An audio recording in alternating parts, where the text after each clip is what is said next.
Oh, goodness gracious. Goodness gracious, what the heck? That was bright.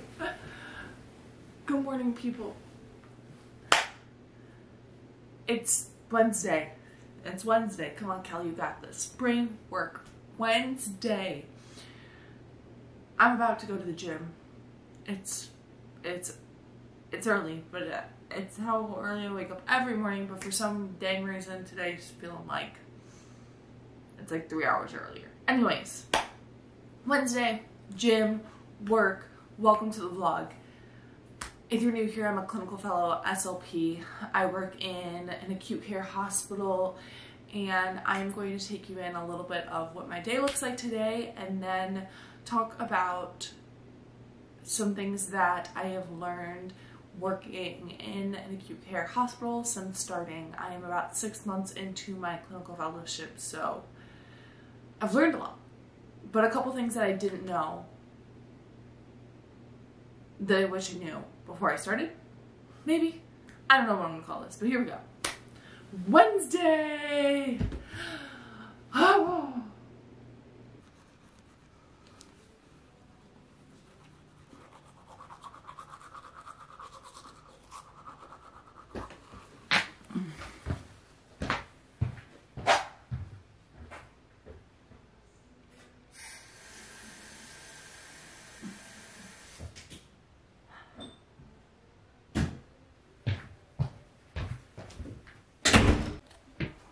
Alrighty, we're headed to work.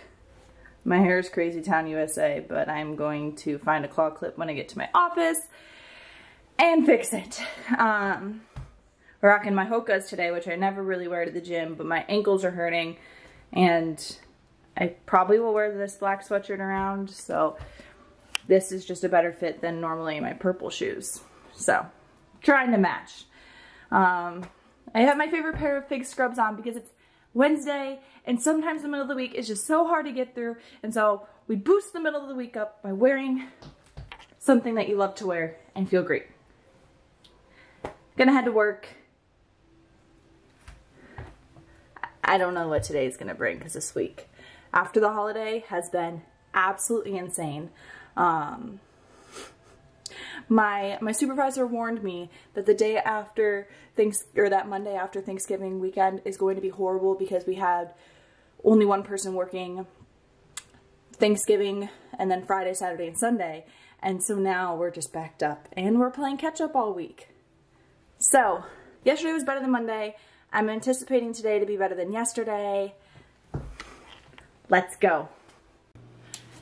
I forgot to share, before I leave, one of the most realistic things about being a speech pathologist working with dysphagia and swallowing impairments is that you don't always listen to the advice that you're giving your patients. So, here's the reality of my mornings is me taking my vitamins all at once, and sometimes I don't even drink water. I don't recommend it. I never recommend this to my patients, but I do it anyways. Now, if I take my meds, like I have a couple medications that I take every day, and I typically do drink water with them because I don't want them stuck in my esophagus, and let's just avoid some esophagitis. But like my vitamins, I just throw them back. And don't listen to me. Don't do what I do. But the reality is I tell my patients not to do that, and I'm a hypocrite because I do it. So, woohoo! Yeah! Woo! Okay, I gotta go to work. Goodness gracious.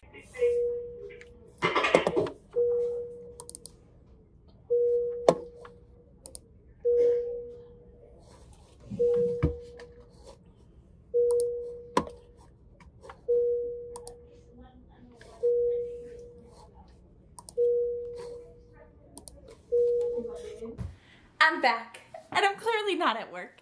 I showered, I changed, and I'm back.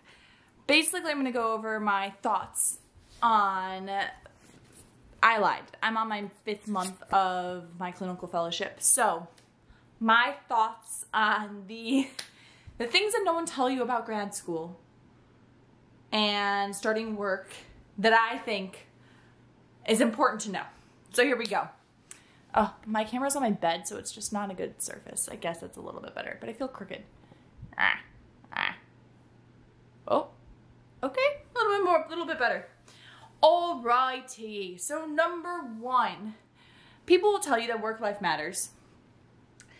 I personally went through this like 2-week period where in my mind, everybody's level of laziness is, I think, on a spectrum. And in my mind, I was like very lazy for myself. And that was like one of the worst parts of my fellowship, because I wasn't taking care of myself outside of work.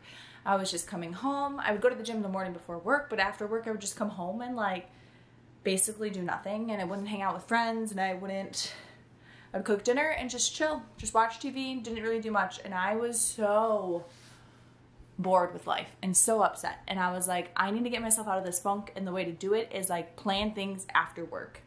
I do not plan things every day after work, but for an example, tonight I'm going over to my friend's house for a couple hours from like 5:30. Probably will leave there at like 7:30, and it's gonna be great. So do things outside of work that you love. Have hobbies. I'm back up in puzzling. I'm a puzzle addict, and I spend some evenings just puzzling. And that's not riveting. That's not crazy. That's not expensive, but like it gives me joy and gives me fulfillment outside of work. So outside work matters. I don't know why I did that, because that's just not something I would normally do. Anyways, another thing I have learned is that I will not always think about speech pathology. Outside of work, and even at work, sometimes I need the like 5-minute break on my phone. But realistically, like, I'm outside of work, and I thought that I would always want to read research articles or take new CEUs because I feel this gap of knowledge and that I need it fulfilled. But like, realistically, the weekend hits, and like the last thing I want to do is read a research article. I'm like, that sounds like nails on a chalkboard to me. And that's coming from someone who like spent years in research, and I do enjoy reading research. So be realistic with yourself, and don't set expectations that you're going to always be having this desire to learn new stuff about speech pathology. Sometimes at the end of the week, you're just like done. But I will counteract with that, saying sometimes you need to fight those instincts to just be dunzo bunzo with speech, and you do need to do research, and you do need to learn more about the field and stay up to date and stay evidence-based. So whatever that looks like for you, set a plan to make sure that you're staying up to date, but like, also don't beat yourself up if that's not something you really desire, to be reading all these new up and trending things in our field, and you're just like, I just want to sit and I just want to watch The Bachelorette. That's okay. That is okay. The next tidbit of information I've thought recently a lot about is elevator rides and taking the stairs. So for me, some days I take the stairs if I know that I'm going out to dinner and I'm just like, I need some extra calories burned throughout my day, or if I'm only going up or down one flight of stairs. That's typically when I take the stairs. Elevator rides. The difference of sitting on an elevator ride and looking at your phone, or sometimes I look at my sheet of paper, chart reviewing that next patient I'm going to go see, and sometimes I just sit there and I just take those couple moments and just not think about anything. Or if my head's at a bad spot, because I am a Christian, sometimes I'll sit there and pray and just ask God to guide me and to use me as a vessel, and that I'm working for His kingdom and not for my own. So the thing about elevator rides is sometimes it takes more time out of your day, but sometimes it also gives you an opportunity to just like relax and take a breather and not always be like on the go at work. It's kind of, for me, sometimes that built-in period of just like rest and relaxation. And around the holidays, I got into the trend of like online shopping when I'm in the elevator, but now I've taken a couple steps back and just said like, hey, why don't we just use this moment to just like decompress and pray. Obviously silently, I'm not just praying out loud in the hospital elevator, because that would be strange. Anyways, those are my thoughts on elevators and stairs. My second to last thought is that no one told you this in grad school, but like, it's okay to be cool with your coworkers. My clinical fellow supervisor was my externship supervisor, and I have other like older they're all young in my mind, but like other older women, my team is all women. And I've got some great coworkers, and no one told you that like a bonus of working with a team is that like you get people to bounce ideas off of. That's what everyone always talks about. But like a huge bonus is that you get coworkers, and especially our team, like everyone there in a woman-centered environment really cares about each other and like boosts each other up, whether it's work related or outside of work. And they take so much time to try to get to know each other and care about what's going on in other people's lives. So I have been so blessed with gaining new friends and being able to see the people who I enjoy being around in the office every day. And I'm very, very lucky for that. But it's a huge bonus when you start work, because then you have work friends. And then sometimes you hang out outside of work and you're like, this is just great. My last thought is an interesting thought, because I am a type A driven person where I'm like, work, work, work, work, work. I cannot wait to work. I cannot wait to hit all these career path goals, and I still am super excited for it. But on the other side of it, I have grown. There will be seasons of your career, and I'm saying this 5 months in, where you're like, this career is great, and I am so happy with my job. And I don't necessarily, it's not a burnout feeling, but it's more just like, I really have to be at this place 5 days a week. And just the taxing idea of going to work 5 days a week and not wanting to, even though you love your job, is so normal. And I didn't think I was going to feel that way coming from a full-time internship position into full-time worker, because I was like, I've already worked there 5 days a week for like the last 5-6 months. Like, I won't feel that. No, well, now I'm feeling it. Some days I'm just like, I'm so excited to see my patients and I'm so excited to help people, but like, Lord have mercy, do I really have to do like 9 notes today? Like, I just don't want to do that. And I don't want to repeat aspiration precautions to someone, and I don't want to do X, Y, Z, but then I go do it and I'm like, this is fulfilling and this is great. And I love that I get to do this, and that this is the career that has been chosen for me, and I get to go work with people. But it's also so normal to love what you're doing, but at some days just be like, whew, it is work and it is tiring. And sometimes I'm just like, whew.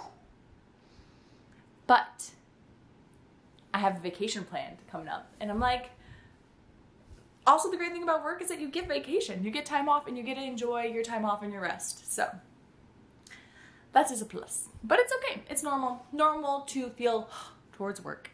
Alrighty guys, I'm a floor person, so here I am laying on the floor, but thanks for watching. I am still surprised that there are people out there that are willing to listen to me ramble about speech pathology. If you're interested in speech pathology and you're thinking about a career path, I couldn't be more happy and joyful with choosing this route, and I hope that this gives you a little bit of insight into what a speech pathologist does and the realities of our profession, because there are so many highs, but the reality is, like, it's a job at the end of the day, and everybody feels different things about their jobs. So these are my thoughts about my job, and I do love it, and I'm so thankful for it. And if you are going in a field of speech pathology and this is just giving you some help or insight, or you're not feeling like you're completely insane because someone else feels the way that you do, welcome to the team, champs. Hang in there, because we are in this thing together, and all to the better of helping other people and getting them back some basic life skills that everyone deserves to have. That's all I really got for you. Thanks for listening. Thanks for hanging. There'll be more content coming soon.